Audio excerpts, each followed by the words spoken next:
Hey Lakeview, welcome to Coffee Talk on this beautiful spring day. Yeah, no, I'm not recording this from Vancouver Island where I was last week. I'm, in West Kelowna. We have lovely downtown Kelowna behind us, and it's a great day to be outside.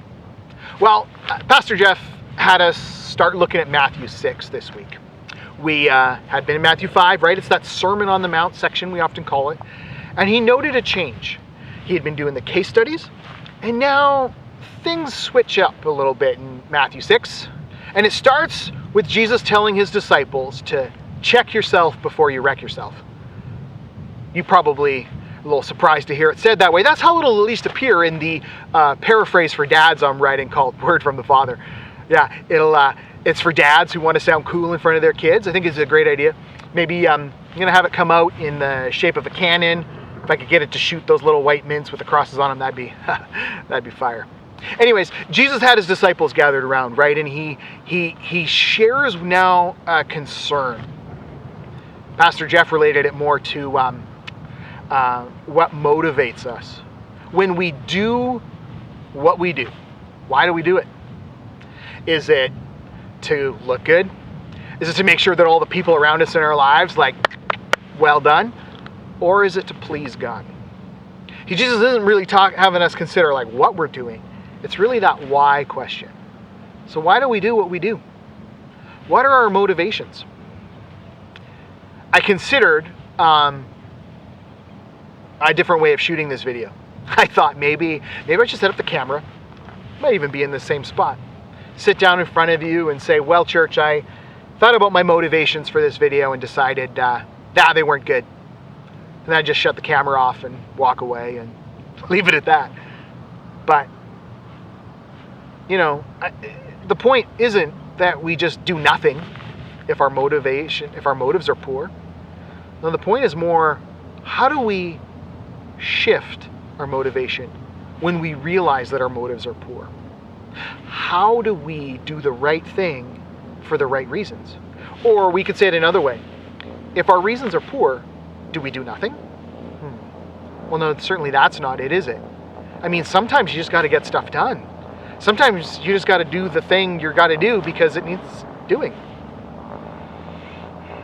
There's an illustration of this that comes out of relationships, quite often in marriages. You see, early on in our parenting, at least I hope it was only happening early on.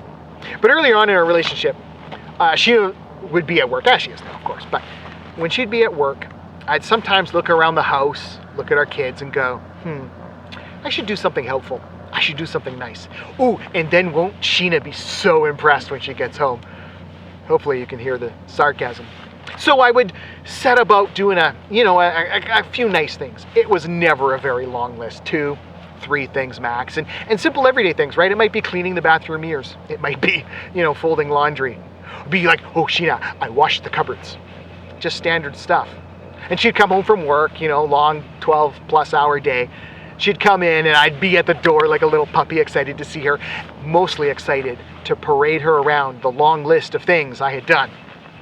And she would smile, a coy little smile of kind of like, I can't believe this guy. And then she would proceed to tell me the long, significantly longer list of things that she does every day for our family. Not to be mean, but simply to say, hey, thanks for what you did. But if we're going to compare, there's no comparison. See, what I realized later is I was the left hand. She was the right hand. And that right hand was doing all kinds of stuff for our family. And I was oblivious. Now, why was she doing it? Certainly not for me to notice, not for me to praise her. She did it because it just needed to be done. It was what needed to happen. It was just simply the right thing to do. I was totally unaware of all the good things she was doing just because they needed doing. Most often for her, because it needed doing, or because it's the right thing to do, was all the motivation needed. So, for our motivation, quite often in life what I realize is there's a lot of things we just do because they need doing. And my question is that enough for us? Is that enough reason and enough motivation for us to do them? Jesus talked about doing the right things simply to please our Father in heaven. Top-notch motivation, after all. Then he said, if we're doing the right thing for the wrong reasons, it could lead to dire consequences. So, church, why do we do what we do? Why do we do, good or bad or whatever, why are we doing what we're doing? That's the question I think for us to consider this week. And so, because if we're doing it for the wrong reasons, again, it could lead to absolutely dire consequences. In other words, we better check ourselves before we wreck ourselves. A couple things to look forward to this week. Actually, they're in a couple weeks from now. April. On April 6th, soup and a bun after the church. Why do we do it? Because we like spending time together. Because sitting down at a table with one another is fun, it's enjoyable, it builds community, it welcomes people in.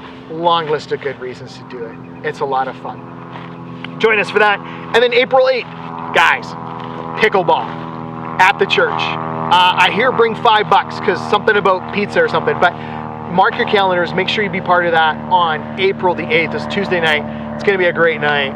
Again, why do we do it? Because we like to spend time together. Right? No one's doing this to, get pumped up or praised, but just because being together is such a good thing. And so, church, I want to thank you for joining us this week as we spend some time outside with the birds and the seaplanes and everything else that's in our wonderful community to enjoy. And we'll hope to connect with you in person real soon. We'll catch you later.